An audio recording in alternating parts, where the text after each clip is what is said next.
GI tag পেল মুর্শিদাবাদের ছানাবড়া। কিন্তু জানেন কি এই ছানাবড়ার ইতিহাস? নবাবের আমল থেকে প্রসিদ্ধ এই মিষ্টি। নবাবের দরবারে আসা অতিথিদের আপ্যায়নের জন্য আনা হতো এই মিষ্টি। পেল্লাই মিষ্টি দেখে চোখ ছানাবড়া হতো সকলেরই। মুর্শিদাবাদের মিষ্টি ব্যবসায়ী পটল ওস্তাদের হাত ধরে সারা দেশে ছড়িয়ে পড়ে এই মিষ্টির খ্যাতি।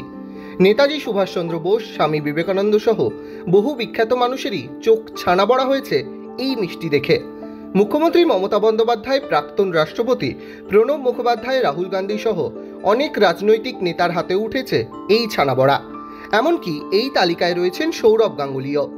শুধু মুর্শিদাবাদের ছানাবড়াই কেবল জিআই ট্যাগ পেয়েছে এমন নয়, তালিকায় রয়েছে বারুইপুরের পেয়ারা, সুগন্ধি রাঁধুনি পাগল চাল, নোলেন গুড়ের সন্দেশ, মালদার রেশম সুতো, বিষ্ণুপুরের মতিচুরের লাড্ডু, কামারপুকুরের সাদা বোঁদে। তবে ছানাবড়া জিআই ট্যাগ পাওয়ার পরে ক্রেতারা ভাবছেন এবার বুঝি দাম বাড়বে ছানাবড়ার। যদিও মুর্শিদাবাদের মিষ্টান্ন ব্যবসায়ীদের একাংশ দাবি করেছেন আপাতত দাম বাড়ছে না ছানাবড়ার।